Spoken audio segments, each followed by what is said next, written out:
2022 Bachman Class 37. This one is sound fitted with working fans. Certainly a surprise announcement, but is it any good? So stay tuned and all will be revealed.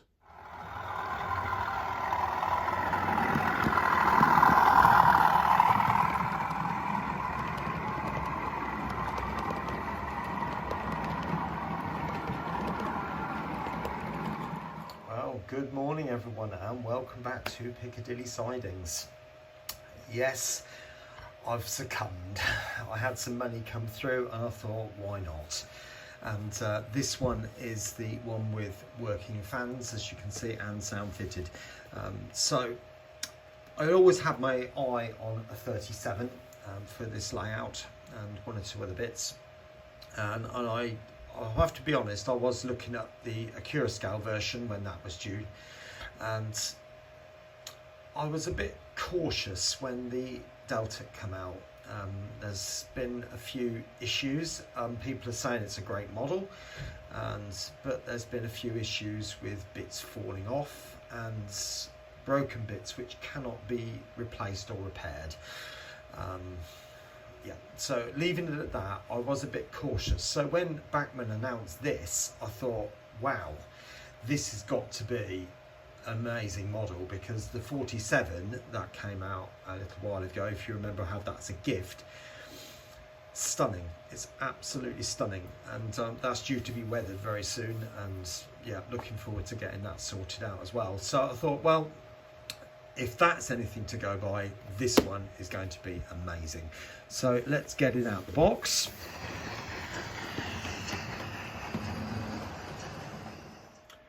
Well, first impressions. Wow, it is absolutely incredible. It really is, and I've not put the detail on yet. So I'll just pan you round and then we'll look at some bits closer as well. But I'm just blown away by this, to be honest. I mean, having said that though, for the money, and those of you who are in the know who will have an idea how much this one is, the top of the range one this is. So you expect it to be absolutely stunning, and it is, it really is. Now they said they've made some improvements and you can really see it's just amazing. Bachman have announced that there's going to be several different versions of this, and if you've seen their product launch video, you will see that there are very many variants, I think including a separately fitted nose, which is different according to whatever model they've got, and every body style and such is replicated. Now the ubiquitous sprung buffers on both ends, but I'm just these lampines here, they are separately fitted, all of those. The detail on that and the paint application is just absolutely amazing. Now it looks like the windows have been raised ever so slightly. When I've seen models of 37s before, there always seems to be too much plastic at the top here. Now I don't know whether it's because of the livery and then you got the yellow coming down, but it just looks right now, whereas I've seen other examples of it and it's just not look quite there. Does have separately fitted horns, which I think it's always had, and windscreen wipers. I think, I might be wrong, but I think that's for the first time. This particular example has the cowling cut away at the bottom here, so ready for all the detailing parts. And if we go around the side, this is clearly a Welsh version, because you've got the dragon there. The chain there. Now this was the thing with the Deltics, where a lot of people were saying that the chains were falling off and breaking.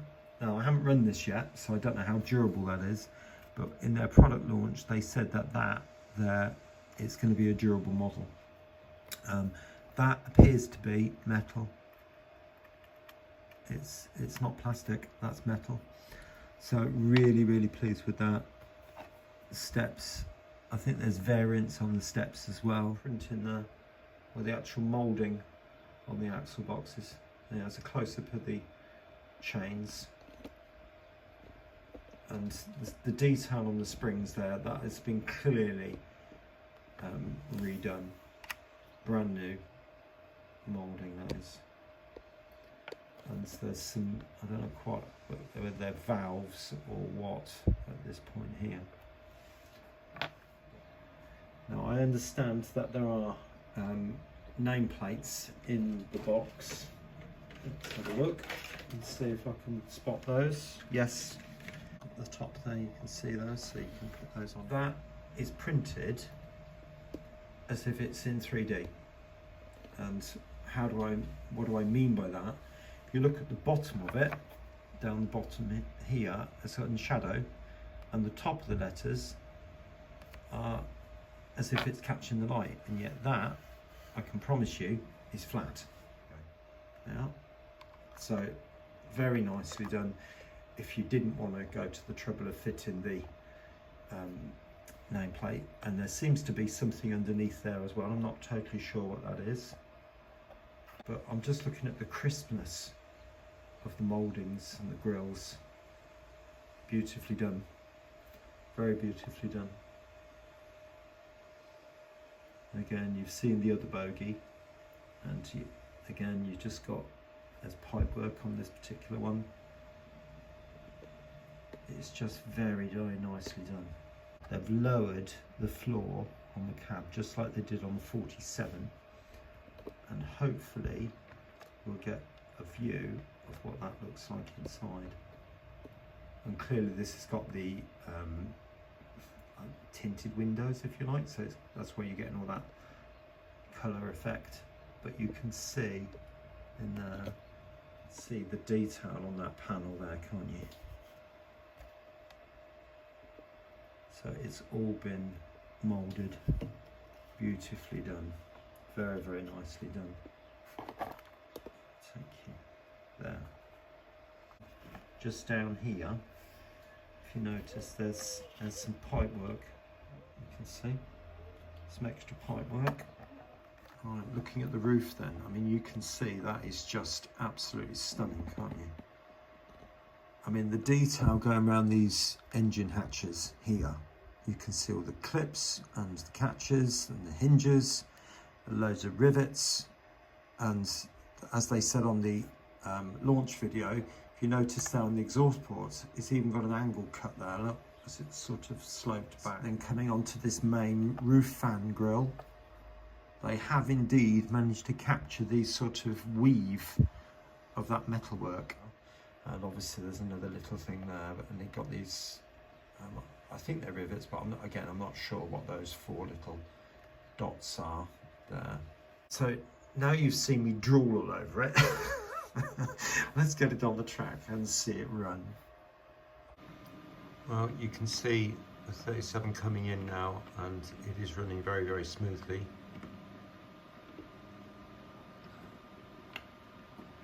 And I'll just stop it just there. Okay, you can see the 37's now sitting in front of you. We've got the lights on. I've also placed a mirror behind so you can see what's going on behind as well. I'll be using the sound function sheet, which I'll show you in a little bit more detail, so you can pause it in a moment. So let's have a look at some of the features that this thing has got, and take it from there. Now, function 1, if I just press on, off, you'll hear a completely failed start, which I think is a nice touch.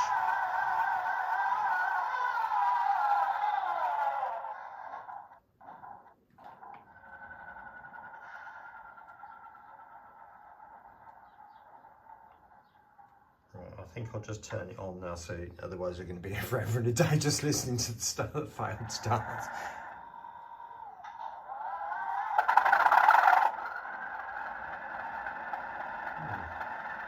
Horns on 3 and 4, and that changes as you speed up and slow down, so it sort of stays on for a bit longer the faster you're going.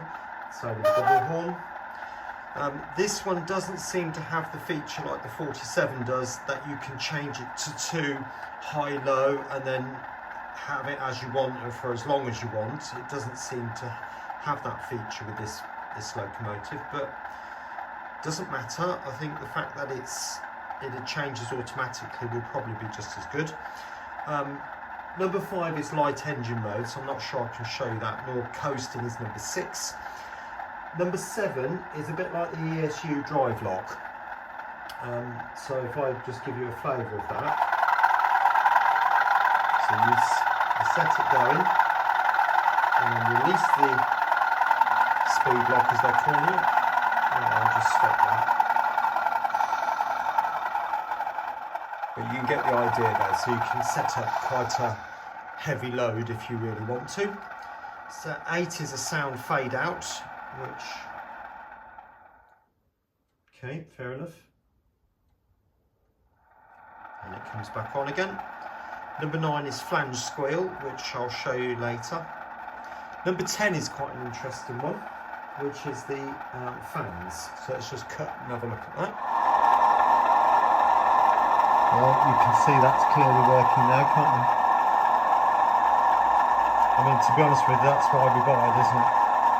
Number 11 is buffering. So that's buffer clash, if you like. Same sound all through.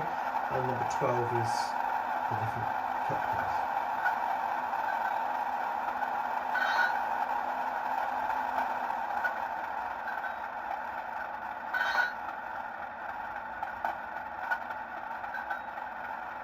So there's 2 or 3 there.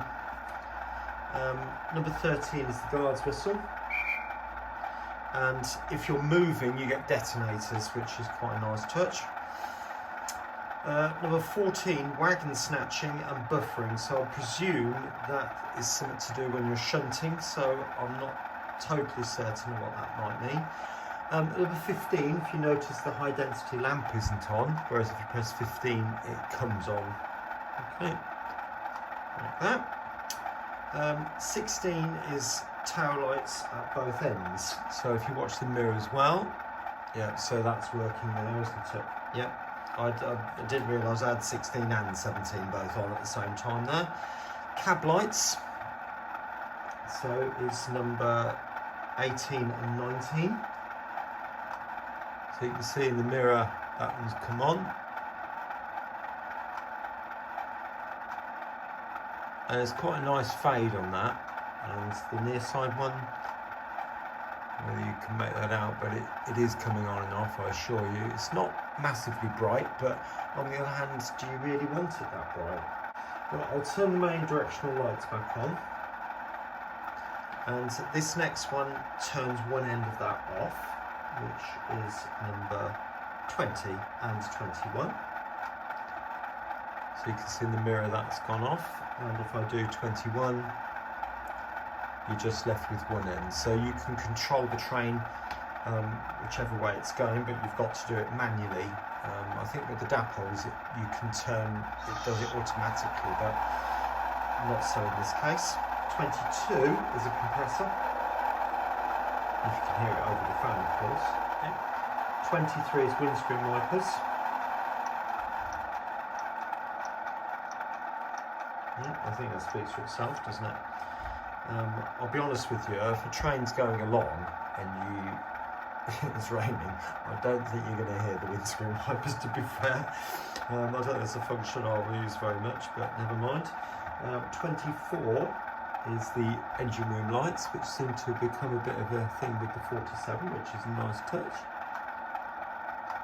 Actually, can you see anything in there? Not really.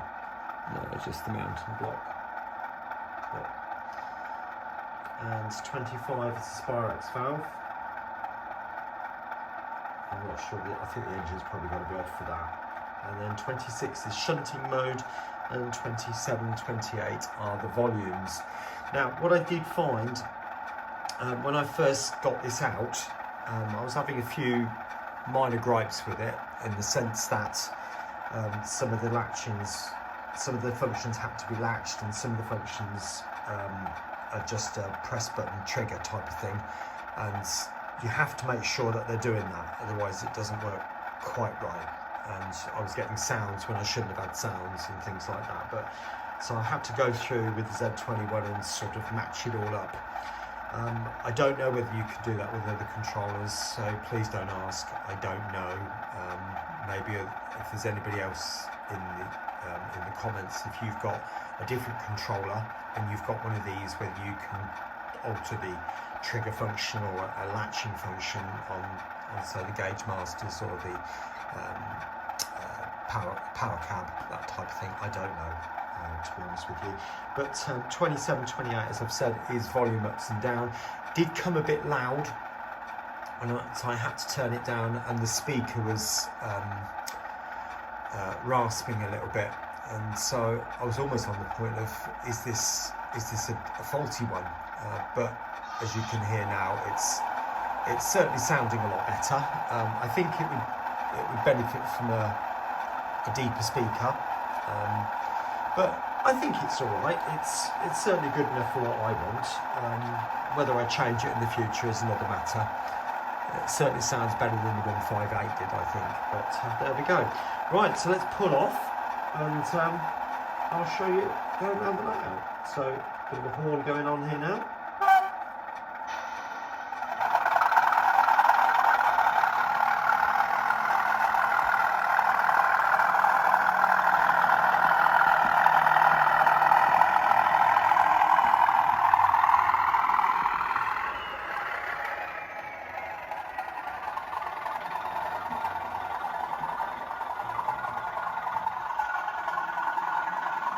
So there we are, you can see it's running quite smoothly. I've had it running in for, well, probably a couple of hours, to be honest. Not because it needed it by any means, it's just because I turned it on and started doing something else. And so running both ways, it's running absolutely beautifully. I did have a minor derailment, but I think that's more the track than anything else. If you see my previous video, you'll have noticed that this is a new junction that's just gone in, and the derailment was here. So I think the track kinked ever so slightly, but you've seen it's just going around there beautifully. Sometimes if the traverse moves at this end, I get a derailment, but it's minor, it's very minor. So, what do I think?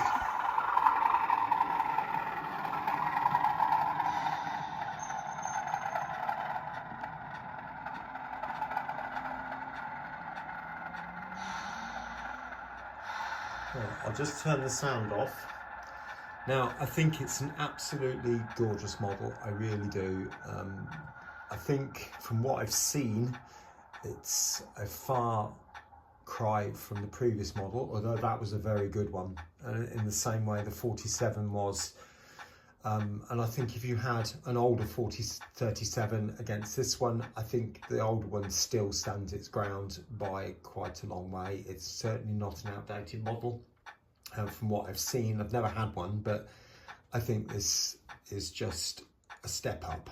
And I think manufacturers need to have this step up every now and again, just to keep up with trends and things like that, because we're all demanding quite a lot more functions and features as we got it, and I think this 37 has certainly delivered that.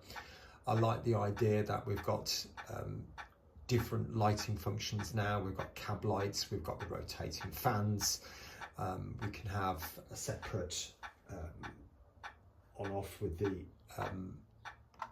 high density light, that sort of thing. In fact, I wonder actually, can you have just the high density light on its own? Or if you've got to, no, the lights have got to be on, I think, for that to work. Yeah, I think the lights have got to be on for that to work. But nevertheless, I think it's an absolutely fantastic model, and I'm loving it. I really am. Is it worth the money? It is a lot of money. I think you've got to make that decision yourself. To be honest, I got this from the model shop in Northampton, and that was 318.